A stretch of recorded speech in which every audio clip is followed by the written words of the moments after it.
Thank you. My adjournment matter is for the Minister for Environment and Climate Change, and the action I seek is for a coordinated approach across departments, emergency services and local governments to ensure better management of roadside vegetation in rural and regional areas. Recently it was Fire Action Week and Victorians were being urged to clean up their properties to reduce fire risk, a very worthy cause and one that everyone should take heed of, including the Andrews Labor government. With restrictions eased in regional Victoria, I have been holding listening posts around the electorate, and there was one theme that was constantly raised with me: the level of growth on roadsides managed by the government. As has been the case in previous years, and as I have raised in this chamber every single year since I've been here, the bureaucratic mess and lack of communication between departments is preventing anything from happening.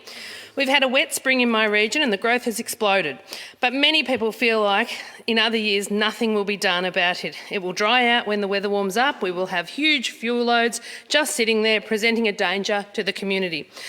Aside from the fire risk, vegetation on the roadside creates all kinds of other hazards for road users, with overgrown branches obstructing trucks and school buses and hampering lines of sight at intersections. The level of vegetation on our roadsides has been a significant issue for many years, and during the 2017 St Patrick's Day fires, overgrown roadsides essentially provided a wick, and the roadsides became corridors of flames which spread into neighbouring farmland. If they weren't on fire, falling trees were trapping people who were trying to get away from the flames.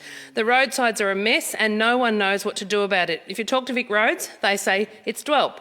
Talk to DWELP and they say it's local government. And local government just scratch their heads saying, how is it our job?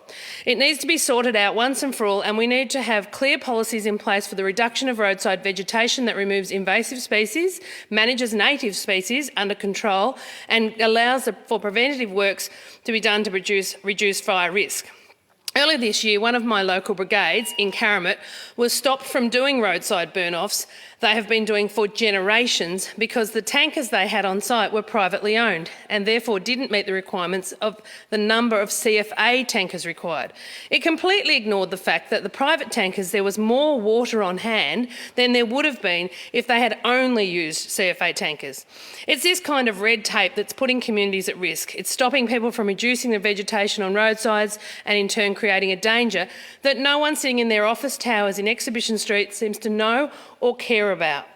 So again, I ask the Minister to show some interest and take some significant steps to sort out the legislative and bureaucratic mess that roadside management has become for the benefit of the Victorian community.